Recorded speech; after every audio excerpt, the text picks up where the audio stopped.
Hello दोस्तों, मैं सचिन अरोड़ा एक बार फिर से आप सभी लोगों का स्वागत करता हूं अरोड़ा एजुकेटर के इस ऑफिशियल यूट्यूब प्लेटफॉर्म पे।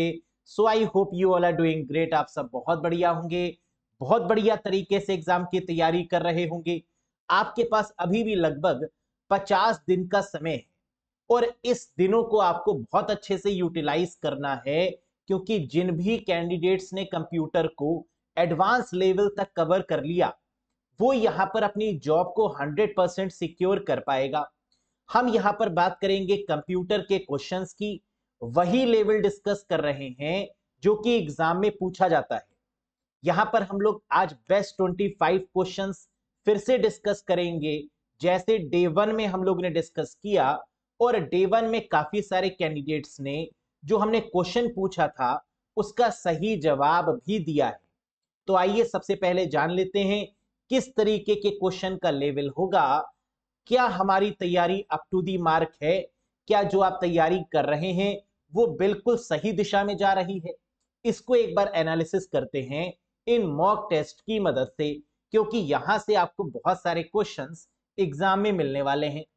तो चलिए लेट्स गेट स्टार्टेड गाइस। साथ ही साथ हम आपको यह भी बता दें कि अगर आप बेसिक से एडवांस लेवल तक कंप्यूटर पढ़ना चाहते हैं बीपीएससी बिहार कंप्यूटर टीचर के एग्जाम के लिए, तो आप इस कोर्स से भी कनेक्ट कर सकते हैं। ये course one of the best course है, जिसकी सबसे बड़ी खास बात क्या है कि यहां पर आपको बेसिक लेवल से एडवांस लेवल तक पूरी कंप्यूटर मिलने वाली है। 26 जून से ये कोर्स स्टार्ट हो चुका है, जहां पर आपको लाइव वीडियोस के साथ साथ रिकॉर्डेड वीडियोस भी मिलने वाली हैं।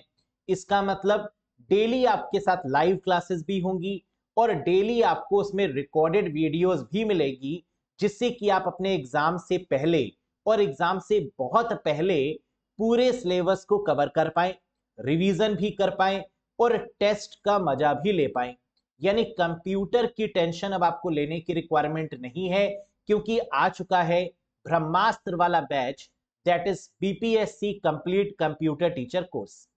26 जून 2023 से स्टार्ट हुआ है। लाइव टाइमिंग्स हैं 8 पीएम, जिसमें हम लोग मिलके कुछ नया पढ़ते हैं, कुछ बढ़िया, कुछ एग्जाम ओरिएंटेड पढ़ते हैं डेली बेसिस पर। साथ ही साथ इस कोर्स की वैलिडिटी है 12 months from the date of purchase. 12 महीने की वैलिडिटी के साथ में आपको मिल रहा है। 555 इसकी कॉस्टिंग है। कैसे ज्वाइन कर सकते हैं? अरोड़ा एजुकेटर ऐप को इंस्टॉल करिएगा और फिर आप इस कोर्स से कनेक्ट हो सकते हैं। अगर आपने किसी दूसरी जगह का कोर्स भी लिया हुआ है तो आप जरूर एक बार कनेक्ट होकर देखिएगा कि क्या डिफरेंस है। जो सचिन सर पढ़ाते हैं और जो कहते हैं, है ना, वही होता है। इतना बढ़िया है कि आपने जो भी कोर्स लिया हुआ है उसको आप भूल जाएंगे, और नहीं लिया है तो आप इस कोर्स के दीवाने हो जाएंगे, ये मेरी गारंटी है। यहां पर आपको पीडीएफ भी मिलेगी, मॉक टेस्ट भी मिलेंगे, वीडियोस भी मिलेंगे, कॉन्सेप्ट वाइज पढ़ाया जाएगा, साथ ही साथ हर एक टॉपिक के एमसीक्यूज भी कराए जाएंगे। तो अगर आप शानदार तरीके से करना चाहते हैं तो बिल्कुल आप यहां पर कनेक्ट हो सकते हैं। किसी भी कंफ्यूजन के रिगार्डिंग कुछ पूछना चाहते हैं, कोई क्वेरी है, तो आप दिए गए नंबर पे व्हाट्सएप करके भी अपनी क्वेरी को पूछ सकते हैं। तो चलिए आज के सेशन की शुरुआत करते हैं। बेस्ट 25 क्वेश्चंस एक बार फिर से देखते हैं। प्रीवियस सेशन में हमने क्वेश्चन डिस्कस किया था आपके साथ। जो क्वेश्चन ऑफ द डे था, ये क्वेश्चन मैंने आपसे कहा था कि कमेंट सेक्शन में कमेंट करके बताइएगा कि इसका आंसर क्या होगा। क्या था ये क्वेश्चन? क्या आपने आंसर सही दिया? एक बार चेक करिएगा। इन OSI model network layer is responsible for. OSI model में नेटवर्क लेयर किसके लिए उत्तरदायी है, किसके लिए रिस्पॉन्सिबल है? And the correct answer is routing के लिए, क्योंकि नेटवर्क लेयर ही एक ऐसी लेयर है जिस पर आईपी एड्रेस काम करता है, जिस पर राउटर काम करता है। तो आंसर यहां पर क्या होगा guys? Routing is the correct one. आज के सेशन का पहला क्वेश्चन ये रहा स्क्रीन के सामने। सेशन के बाद में आप बताइएगा आउट ऑफ 25 आपने कितना स्कोर किया है। Which of the following database language commands are used for security. निम्नलिखित में से किस डेटाबेस भाषा कमांड का उपयोग सुरक्षा के लिए किया जाता है। आप लोगों ने पढ़ा होगा एसक्यूएल में कई सारी डेटाबेस लैंग्वेजेस आती हैं, जैसे DDL, DML, DCL, TCL, DQL and so on. अब यहां पर अगर हम बात करें कि ऐसी कौन सी लैंग्वेज है जो डेटाबेस लैंग्वेज को सिक्योरिटी प्रोवाइड करती है। सिक्योरिटी का मतलब क्या है, पहले इस बात को समझते हैं। सिक्योरिटी का मतलब होता है किसी को राइट्स देना और किसी से राइट्स को ले लेना। जैसे आप कुछ दिनों के लिए बाहर गए घर से और आपने घर के बाहर बाउंसर बैठा दिए। आपने कहा कि तुम्हें हमारे घर की रक्षा करनी है, देखभाल करनी है, तो आपने अपने पूरे घर की रिस्पॉन्सिबिलिटी किसको दे दी? उस बाउंसर को। और जब आप आए अपने घर में तो आपने उससे क्या कहा कि भाई थैंक यू वेरी मच, आपने सेवा करी, अब आप जा सकते हैं। तो इसका मतलब अब आपने उसके राइट्स को क्या किया? वापस से ले लिया।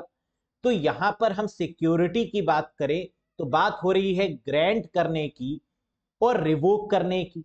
यानी आपने ग्रांट मतलब राइट्स को दिया और रिवोक मतलब अपने राइट्स को वापस ले लिया जो आपने दिए थे। तो इसको क्या बोलते हैं?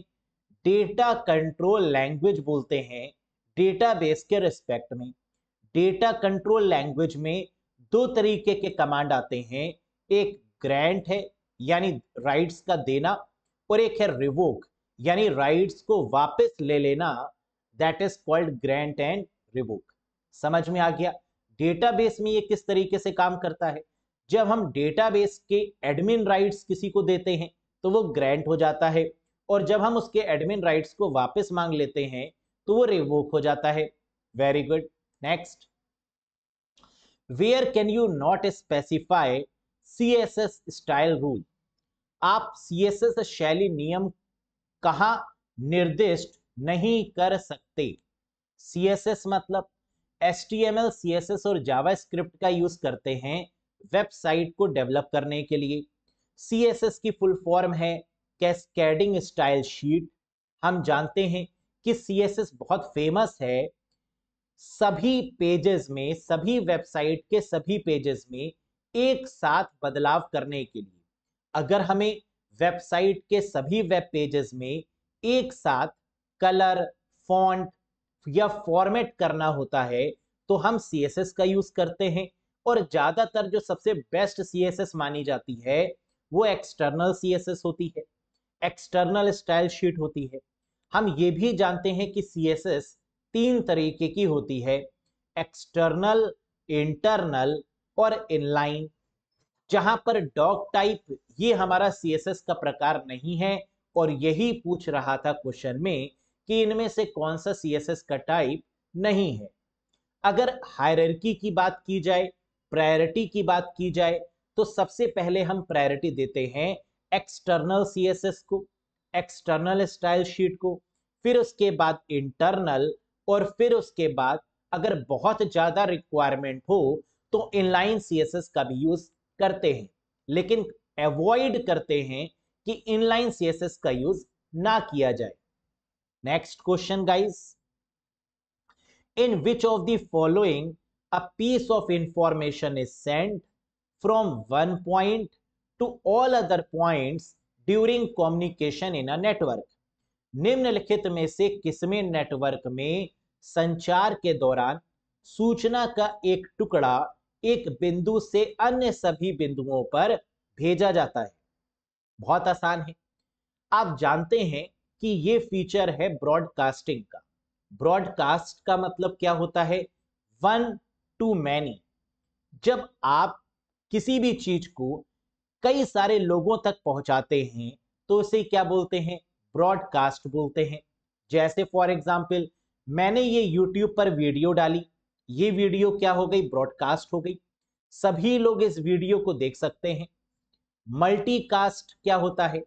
मल्टीकास्ट का मतलब अगर मैं इस वीडियो को टेलीग्राम ग्रुप में दे दूं, मैं आपको लिंक दूं टेलीग्राम पे अरोड़ा एजुकेटर के नाम से, जो हमारा टेलीग्राम ग्रुप है, जो हमारा टेलीग्राम चैनल है, तो उसमें जितने कैंडिडेट्स कनेक्टेड होंगे वही इसकी PDF या फिर इसके वीडियोस को एक्सेस कर सकते हैं।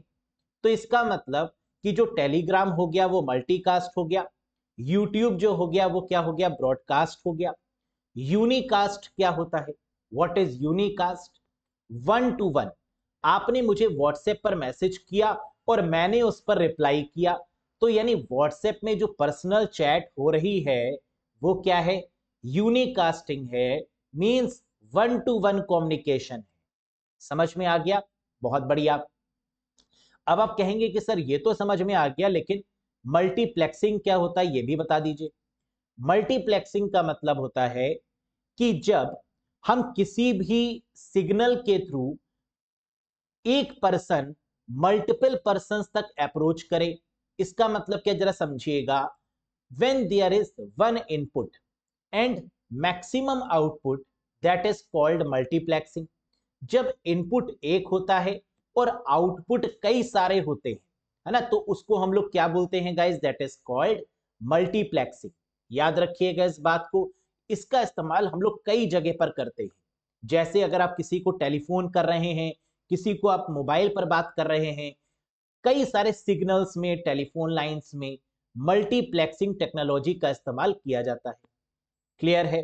Very good. नेक्स्ट देखिए, what is the list of new jobs waiting to use processor called? Processor के उपयोग की प्रतीक्षा कर रही नई जॉब की सूची को क्या कहा जाता है? Very very important question. अगर आप एनसीईआरटी की बात करें तो उसका one of the famous question है, कंप्यूटर टीचर का one of the famous question है, और यहां से क्वेश्चन आपको एग्जाम में मिलेगा जरूर। प्रोसेसर के उपयोग की प्रतीक्षा कर रही नई जॉब की सूची को क्या कहा जाता है? And the answer is long term Q, या फिर इसको लॉन्ग टर्म शेड्यूलर भी बोल सकते हैं। अब आप कहेंगे कि सर आंसर तो समझ में आ गया कि इसका आंसर लॉन्ग टर्म क्यू है, लॉन्ग टर्म शेड्यूलर है, लेकिन इसका मतलब क्या है? देखिए, जब भी किसी प्रोसेस को एग्जीक्यूट किया जाता है सीपीयू के थ्रू, तो वहां पर दो तरीके की क्यू या दो तरीके के शेड्यूलर का इस्तेमाल किया जाता है।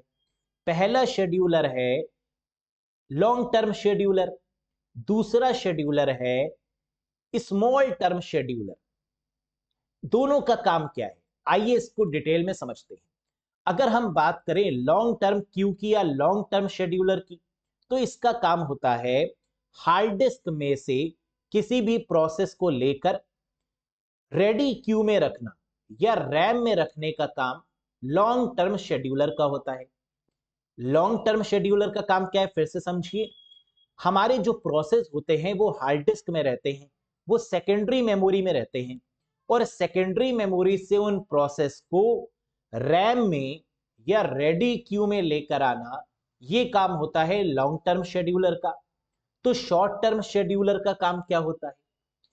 रैम में अगर प्रोसेस आ गया तो रैम से सीपीयू को उस प्रोसेस को एलोकेट करने का काम है शॉर्ट टर्म शेड्यूलर का। तो याद रखने वाली बात क्या है, जरा एक बार फिर से ध्यान दीजिएगा। इस पार्टिकुलर इमेज की मदद से अभी मैंने आपसे क्या कहा कि जितने भी प्रोग्राम्स होते हैं वो सब हार्ड डिस्क में होते हैं।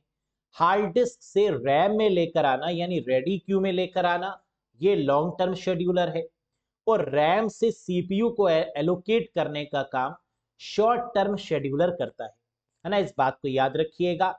लेकिन अगर सीपीयू किसी भी टास्क को प्रोसेस नहीं कर पाया, एग्जीक्यूट नहीं कर पाया, तो वो क्या करेगा, वेटिंग में भेज देगा उस पार्टिकुलर प्रोसेस को। वो वेट करेगा, और ये वेटिंग एरिया कौन सा होता है, रैम। हम जानते हैं कि रैम को वेटिंग एरिया के नाम से भी जाना जाता है ना। तो ये कॉन्सेप्ट होता है लॉन्ग टर्म शेड्यूलर और शॉर्ट टर्म शेड्यूलर का। Very good. Next question, what is number of operations per second the processor can perform called? Processor द्वारा प्रति सेकंड किए जा सकने वाले ऑपरेशनों की संख्या को क्या कहा जाता है? हम जानते हैं कि जब भी हम लोग प्रोसेसर की स्पीड की बात करते हैं या कंप्यूटर की स्पीड की बात करते हैं, तो इसे किसमें मेजर करते हैं, हर्ट्ज में। हर्ट्ज का मतलब या तो गीगा हर्ट्ज होगा या मेगा हर्ट्ज होगा। हर्ट्ज को साइकिल्स पर सेकंड भी बोलते हैं या क्लॉक स्पीड के नाम से भी जाना जाता है। So the correct answer is clock speed. तो what is the number of operations per second the processor can perform. Processor की स्पीड को या प्रोसेसर जो ऑपरेशंस परफॉर्म करता है पर सेकेंड को, इसे क्या बोलते हैं? The correct answer is clock speed. Very good. Next, what is the document hierarchy that gives browser cues on how to handle the content called? Again, very important question.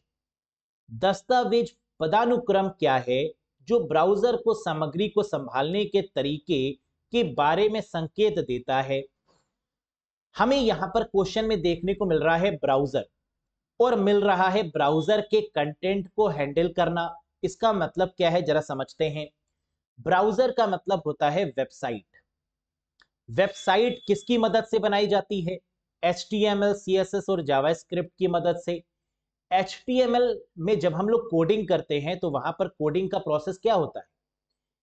HTML head, title, body, है ना. इसी तरीके से हम लोग coding करते हैं. ये एक हायरार्की को फॉलो करते हैं. इस पार्टिकुलर हायरार्की को फॉलो करना ही डॉक्यूमेंट ऑब्जेक्ट मॉडल कहलाता है.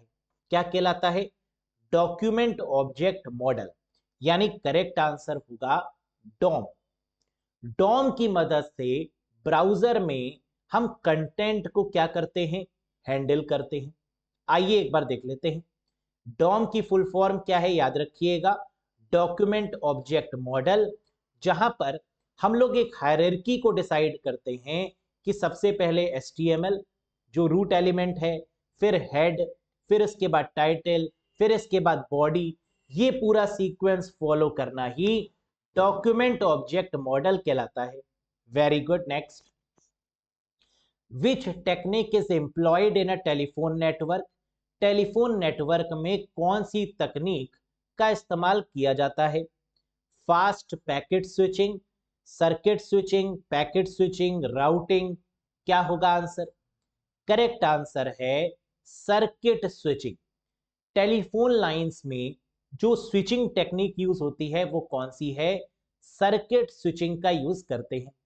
जबकि इंटरनेट पर ज्यादातर हम लोग किसका यूज करते हैं? जब हम इंटरनेट का यूज कर रहे होते हैं वहां पर पैकेट्स को फ्लो करते हैं, तो यानी वहां पर जो टेक्नोलॉजी होगी वो पैकेट स्विचिंग होगी. Next, which of the following uses lossless data compression. Lossless data compression का मतलब क्या है जरा समझिएगा. निम्नलिखित में से कौन दोष रहित डेटा संपीड़न का उपयोग करता है? क्या मतलब है इसका? जब हम किसी भी इमेज को ट्रांसफर करते हैं, जैसे व्हाट्सएप पर हमने ट्रांसफर करी, तो क्या होता है कि वो इमेज ब्लर हो जाती है, कॉम्प्रेस होने पर अपनी जो क्वालिटी है उसको खो देती है, या आप ये भी कह सकते हैं कि वो पिक्सेलरेट हो जाती है. लेकिन ऐसी कौन सी इमेज है जो लॉस लेस है, जिसको हम कहीं पर भी भेजें उसके जो कंटेंट है, जो खूबसूरती है, वो लॉस नहीं होती? SVG, GIF, JPEG या MPEG? करेक्ट आंसर होगा GIF. ग्राफिकल इंटरचेंज फॉर्मेट के केस में ये जो इमेज होती है ये क्या है? लॉसलेस है. तो अब आपके मन में एक क्वेश्चन आएगा कि कितनी ऐसी इमेजेस होती हैं जो लॉसलेस कैटेगरी में होती हैं? आंसर है raw image, BMP image, GIF image और PNG इमेजेस. ये सभी इमेजेस आपकी कैसी हैं? लॉसलेस इमेजेस हैं. जबकि JPG, JPEG ये सब लॉसी इमेजेस होती हैं. ये अपने कंटेंट को क्या करती हैं? पिक्सेलरेट कर देती हैं. तो जो पिक्सेलरेट कर दे, जो ब्लर हो जाए, जो अपनी क्वालिटी को रिड्यूस कर दे, वो क्या है? लॉसी. और लॉसलेस का मतलब जो अपनी क्वालिटी को मेंटेन रखे, है ना, that is called lossless. Very good. If your laptop is infected by a malware after you open an online advertisement, then what is it called? यदि ऑनलाइन विज्ञापन खोलने के बाद आपका लैपटॉप मैलवेयर से संक्रमित हो जाता है तो इसे क्या कहा जाता है?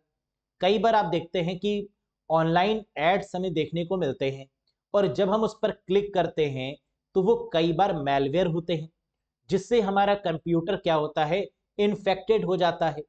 तो ऐसे इन्फेक्शन को क्या बोलते हैं, इस तरीके के अटेम्प्ट को क्या बोलते हैं? So the answer is malvertising. Malvertising, so first is the right one. समझ में आया? फिशिंग क्या होता है? फिशिंग का मतलब यूजर नेम और पासवर्ड धोखे से ले लेना, ये फिशिंग अटैक है। या फिर वेबसाइट का क्लोन बना लेना, फेक वेबसाइट बना लेना, ये भी फिशिंग में आता है। पैचिंग क्या होता है? What is patches? Online repair tools होते हैं जिनको हम लोग पैचेस के नाम से जानते हैं। तो online software repair tools, that is called patches. Next, what is the malicious code that is installed in the host machine by pretending to be useful software called? वह दुर्भावनापूर्ण कोड क्या कहलाता है जो उपयोगी सॉफ्टवेयर होने का दिखावा करता है और होस्ट मशीन में स्थापित किया जाता है? होस्ट में यानी सर्वर में उसको इंस्टॉल किया जाता है ज्यादातर, और वो अपने आप को बड़ा शरीफ दिखाता है। इस तरीके के मैलिशियस कोड को क्या बोलते हैं? ट्रोजन हॉर्स बोलते हैं। ट्रोजन हॉर्स की सबसे बड़ी खासियत क्या है? कैसे आप पहचानेंगे ट्रोजन हॉर्स? बहुत सिंपल है। ट्रोजन हॉर्स का जो मेन क्वालिटी है वो क्या है? It pretend to be useful. ये अपने आप को प्रिटेंड करता है कि ये बहुत यूजफुल है, बट एक्चुअली नॉट, लेकिन होता नहीं है। तो ये सबसे बड़ा फीचर होता है किसका? ट्रोजन हॉर्स का। Next, Which of the following function is a built-in function in Python language? निम्नलिखित में से कौन सा फंक्शन पाइथन भाषा में एक अंतर्निहित फंक्शन है, एक बिल्ट इन फंक्शन है? हम जानते हैं कि आउटपुट के लिए हमेशा प्रिंट फंक्शन का यूज करते हैं, जो कि बिल्ट इन फंक्शन का सबसे बढ़िया एग्जाम्पल है। So the correct answer is output के लिए दिया जाने वाला function, that is print function. Very good. Next, Which of the following keyword is used for function in Python? निम्नलिखित में से कौन सा कीवर्ड पाइथन में फंक्शन के लिए उपयोग किया जाता है? बहुत फेमस है, that is called def function. Define करने के लिए कीवर्ड्स को ज्यादातर हम लोग यूज करते हैं किसका? डिफाइन फंक्शन का। किसमें? पाइथन में। Next, Which of the following brackets are used in Python to create a list? सूची बनाने के लिए पाइथन में निम्नलिखित में से किस ब्रैकेट का उपयोग किया जाता है? बहुत बार पूछा जाने वाला क्वेश्चन है। हम लोग जानते हैं पाइथन एक इंटरप्रेटर लैंग्वेज है, जिसमें इंटरप्रेटर का यूज होता है, जो कंपाइल भी होती है, फिर इंटरप्रेट की जाती है। लेकिन फिर भी हम इस लैंग्वेज को इंटरप्रेटर के नाम से जानते हैं, इंटरप्रेटिंग लैंग्वेज के नाम से जानते हैं, जहां पर लिस्ट के लिए ब्रैकेट का यूज किया जाता है। और वो ब्रैकेट कौन सा है? बड़ा bracket, that is the correct one. अक्सर हम लोग एरेज को रिप्रेजेंट करने के लिए इस ब्रैकेट का यूज करते हैं। लिस्टिंग भी एक तरीके का एरेज है, जो सिमिलर तरीके के डेटा टाइप को स्टोर करने में मदद करता है पाइथन प्रोग्रामिंग में। Next, which function is used to get the version of Python? Python का संस्करण प्राप्त करने के लिए किस फंक्शन का उपयोग किया जाता है? हम जानते हैं कि आजकल बहुत जल्दी अपडेट्स आते हैं, बहुत जल्दी आजकल वर्जन बदल जाते हैं। तो हमें कैसे पता चलेगा कि जिस पाइथन के वर्जन पे हम काम कर रहे हैं वो कौन सा है? किस कमांड की मदद से ये हमें पता चल पाएगा? And the correct answer is sys dot version bracket में 1। इस कमांड की मदद से हम ये पता लगा सकते हैं कि हम पाइथन के किस पार्टिकुलर वर्जन पर काम कर रहे हैं। समझ में आया? Very good. A relational database consist of a collection of. एक रिलेशनल डेटाबेस में किसका संग्रह होता है? टेबल्स का, फील्ड्स का, रिकॉर्ड का, या कीज का? पहले क्वेश्चन को समझते हैं। बात यहां पर हो रही है रिलेशनल डेटाबेस की। हम जानते हैं कि जब भी हम आरडीबीएमएस की बात करते हैं तो आरडीबीएमएस होने की सबसे पहली प्रायोरिटी क्या है? सबसे पहली प्राथमिकता क्या है कि sir there must be a connection between two or more than two tables, कम से कम दो टेबल तो होंगी ही होंगी, तभी हम बोल रहे हैं रिलेशनल डेटाबेस। एक टेबल में तो कभी रिलेशन होती नहीं, कम से कम दो टेबल का होना अनिवार्य है, कंपलसरी है, मैंडेटरी है। तो इसका मतलब a relational database consist of a collection of, ये किसका संग्रह है, टेबल्स का। और रिलेशन का मतलब भी तो टेबल होता है ना। अगर नॉर्मली अगर हम देखें तो रिलेशन का मतलब क्या है, टेबल है। एक रिलेशनल डेटाबेस की बात करें तो यहां पर टेबल को रिलेशन बोला जाता है, प्राइमरी कीज होती हैं, फॉरेन कीज का कॉन्सेप्ट होता है, कॉलम्स को एट्रीब्यूट बोलते हैं, रोज को टपल्स बोलते हैं, है ना। ऐसी बहुत सारी चीजें हैं, कार्डिनलिटी है, जिनको आपको याद रखना होगा। एग्जामिनेशन में आरडीबीएमएस के रिस्पेक्ट में बहुत सारे क्वेश्चन बनते हैं। Next, a DBMS is a type of dash software. कई बार ये क्वेश्चन आता है, लेकिन पता नहीं क्यों कैंडिडेट इस सरल से क्वेश्चन का आंसर गलत देते हैं। आपसे जान लेते हैं, क्या आपने इसका आंसर सही दिया। डीबीएमएस, डेटाबेस मैनेजमेंट सिस्टम, आप जानते हैं डीबीएमएस के बारे में, ये किस तरीके का सॉफ्टवेयर है। डेटाबेस मैनेजमेंट सिस्टम एक प्रकार का डैश सॉफ्टवेयर है। बताइए, ये सिस्टम सॉफ्टवेयर है, एप्लीकेशन है, ये जनरल सॉफ्टवेयर है, या सिस्टम और जनरल दोनों है। इसका आंसर क्वेश्चन में है, इसका आंसर क्वेश्चन में है, मतलब डेटाबेस मैनेजमेंट सिस्टम। सिस्टम लिखा गया है तो ये कैसा सॉफ्टवेयर होगा, सिस्टम सॉफ्टवेयर होगा। तो एक आसान सा क्वेश्चन, लेकिन पता नहीं कैंडिडेट क्यों अक्सर एप्लीकेशन सॉफ्टवेयर भी इसका आंसर चूज कर लेते हैं। कई सारी वेबसाइट्स में एक्चुअली में इसको एप्लीकेशन सॉफ्टवेयर भी बताया गया है, लेकिन कंफ्यूज मत होइएगा, ये सिस्टम सॉफ्टवेयर का ही एग्जाम्पल है। Next, which of the following refers to the level of data abstraction that describe exactly how the data actually is stored। कितना आसान और कितना बढ़िया क्वेश्चन। निम्नलिखित में से कौन सा डेटा एब्स्ट्रैक्शन के स्तर को संदर्भित करता है, जो बताता है कि डेटा वास्तव में कैसे स्टोर किया जाए। डेटा कैसे स्टोर किया जाए, ये कौन सा लेवल बताता है, फिजिकल लेवल। हम लोग जानते हैं कि डेटाबेस में अक्सर तीन तरीके के लेवल होते हैं, एक फिजिकल, एक लॉजिकल और एक यूजर लेवल, जिसको व्यू लेवल के नाम से भी जानते हैं। जहां पर डेटा को किसमें स्टोर किया जाए, पेन ड्राइव में, फ्लॉपी डिस्क में, हार्ड डिस्क में, क्लाउड में, कैसे स्टोर किया जाए, किस डिवाइस में स्टोर किया जाए, ये बताता है फिजिकल लेवल।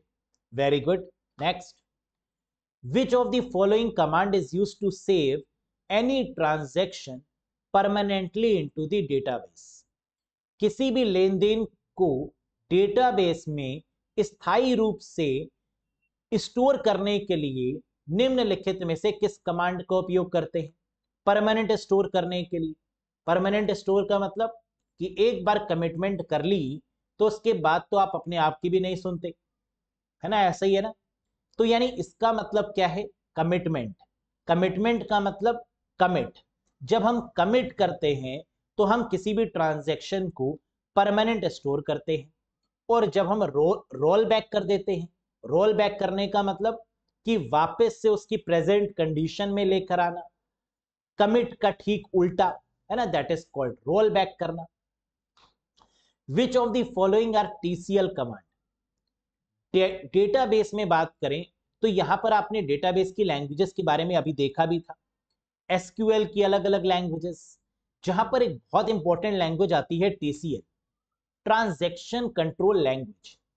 हम लोग जानते हैं एसिड प्रॉपर्टी हम लोगों ने पढ़ी है। एसिड प्रॉपर्टी में हम लोग जानते हैं कि वहां पर हम लोग ने डेटाबेस के कुछ कैरेक्टरिस्टिक्स पर फोकस किया है, एटॉमिसिटी, कंसिस्टेंसी, आइसोलेशन, ड्यूरेबिलिटी। ये सब ट्रांजैक्शन को सिक्योर करने की टेक्निक ही तो है कि अगर हम कोई भी ट्रांजैक्शन करते हैं ऑनलाइन, उसमें एटॉमिसिटी होनी चाहिए, उसमें कंसिस्टेंसी होनी चाहिए, वो आइसोलेट मैनर में होना चाहिए, वो ड्यूरेबल होना चाहिए। तो TCL का मतलब क्या है? ट्रांजैक्शन को हम क्या करें? ट्रांजैक्शन या तो होगा या तो नहीं होगा, है ना, दो ही चीजें होती हैं। अगर आपने किसी को 100 रुपए दिए हैं तो या तो वो उसके अकाउंट में ट्रांसफर होंगी और उसके अकाउंट में ट्रांसफर होने से पहले आपके अकाउंट से डिडक्ट होंगी, है ना, डेबिट और क्रेडिट। तो इसका मतलब ट्रांजैक्शन क्या बोलता है? या तो कमिट होगा या तो रोल बैक होगा, यानी या तो होगा या तो नहीं होगा, है ना, यही दोनों बातें होती हैं। और इसको हम लोग क्या बोलते हैं guys? Commit and roll back. या तो ट्रांजैक्शन हो जाएगा, इसको बोलेंगे कमिट, नहीं होगा और गलती से पेमेंट अगर कट गया तो वो पेमेंट हमारा वापस आ जाता है ना, विद इन 7 वर्किंग डेज, जैसे कि बैंक बोलता है। तो इसका मतलब क्या है? Roll back. समझ में आ गया? Very good. In which part of the HTML file Meta data is contained? HTML file के किस भाग में मेटा डेटा निहित है? मेटा डेटा का मतलब data about data, that is called Meta data.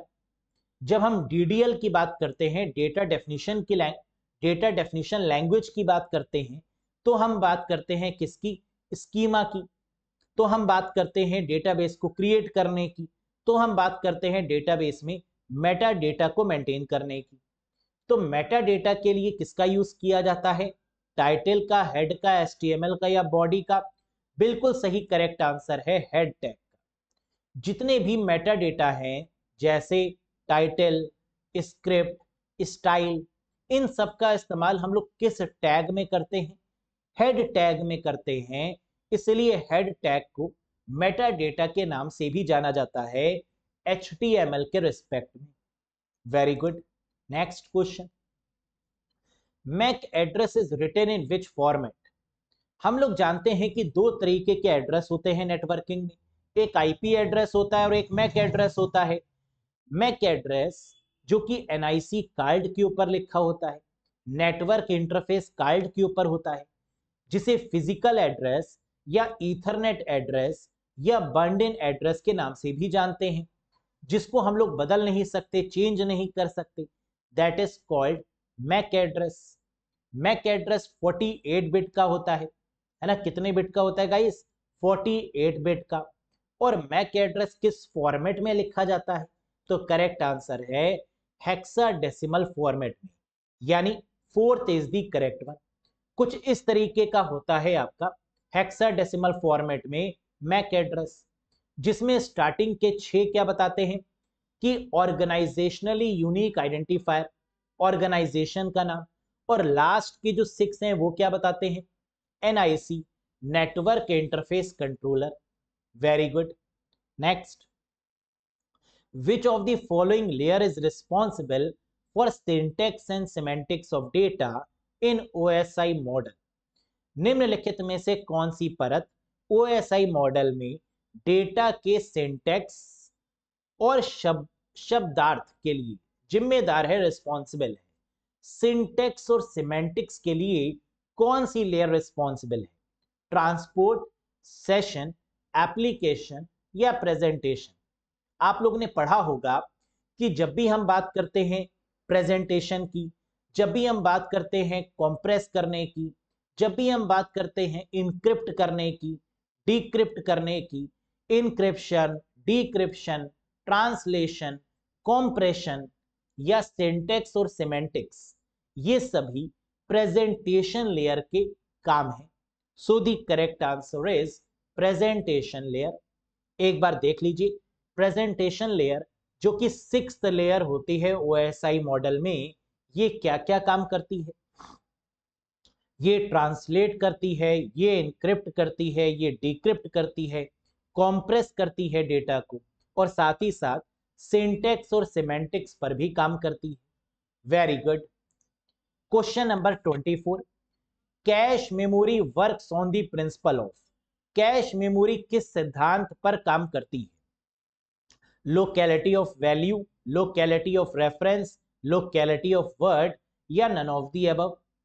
Cash memory जो कि दूसरे नंबर की सबसे फास्टेस्ट मेमोरी है, जहां पर डेटा का मिलना हिट कहलाता है और डेटा का खो जाना यानी डेटा का ना मिलना मिस कहलाता है। कैश मेमोरी की बात करें तो यहां पर एक पॉइंट बहुत ध्यान देने वाला भी है, जिसे बोलते हैं लोकेलिटी ऑफ रेफरेंस, यानी LOR। इसका मतलब क्या है? कैश मेमोरी एक टेम्परेरी मेमोरी है जिसका साइज बहुत कम होता है।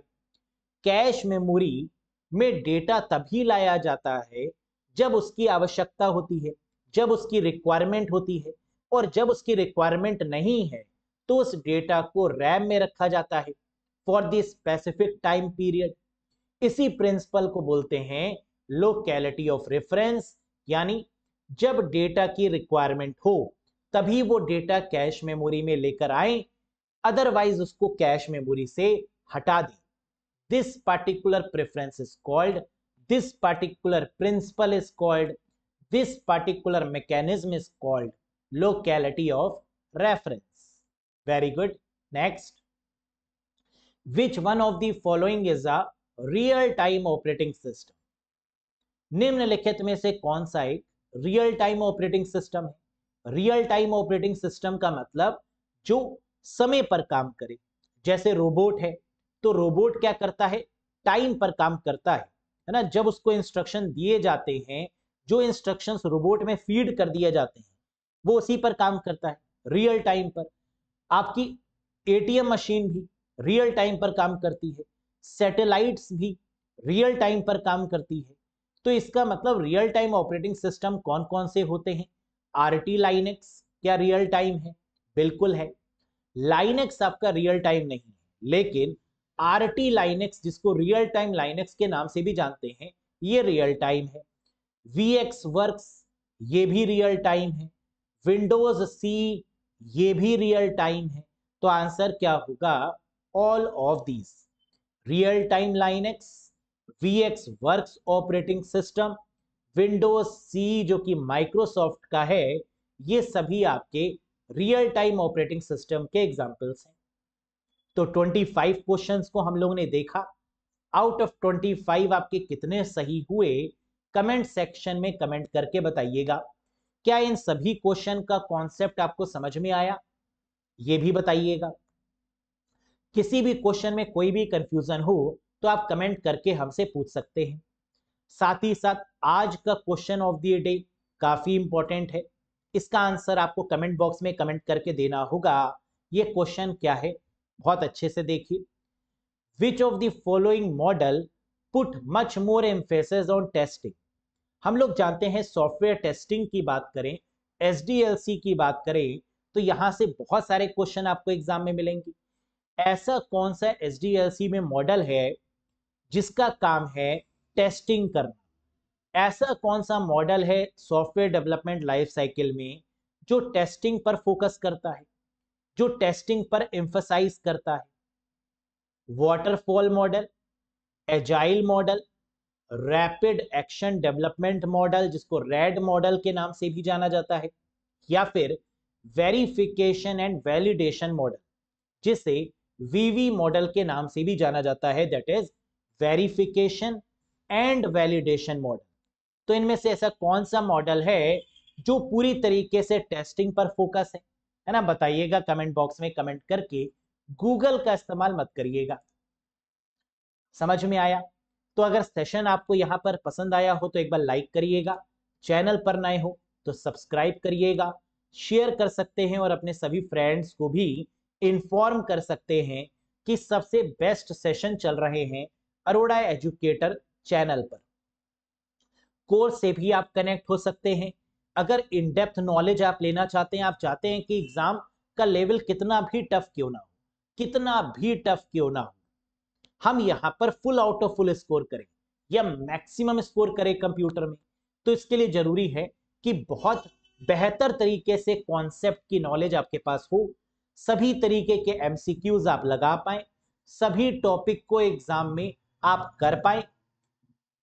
कई बार रिवाइज भी करना जरूरी है, सिर्फ एक बार पढ़ लेने से आप एग्जाम में लगा पाए ये जरूरी नहीं। इसलिए एक बार तो कॉन्सेप्ट पढ़िए, फिर उसको मल्टीपल टाइम PDF की मदद से रिवाइज करिए, तभी जाकर ये श्योरिटी होगी कि एग्जाम में पेपर का लेवल कितना भी डिफिकल्ट क्यों ना हो, आप मैक्सिमम स्कोर करने की कैपेबिलिटी रखेंगे। कैसा लगा आपको ये सेशन? जरूर बताइएगा कमेंट सेक्शन में। इसी तरीके के सेशंस डेली बेसिस पर मैं लेकर आता रहता हूं, जहां पर आपको बेस्ट 25 क्वेश्चंस की मदद से एक कंप्लीट नॉलेज मिलेगी कि एग्जाम में क्वेश्चन का लेवल क्या रहता है। इतना ही नहीं, यहां से भी आपको कई सारे questions as it is exam में देखने को मिलेंगे विद सेम ऑप्शन, इन्हीं ऑप्शंस के साथ। बहुत जल्द मिलेंगे नेक्स्ट सेशन में। कोर्स से जुड़ने के लिए आप एप्लीकेशन को इंस्टॉल कर लीजिएगा, अरोड़ा एजुकेटर, जहां पर डेली बेसिस पर हम लोग कनेक्ट होते हैं रात में 8 बजे शार्प 8 PM पर लाइव कनेक्ट होते हैं और आपके कमेंट्स को भी लेते हैं, आपके डाउट्स को भी लेते हैं और साथ ही साथ बढ़िया तरीके से कॉन्सेप्ट वाइज पढ़ते हैं। That's all for today guys, thank you very much, bye bye and take care.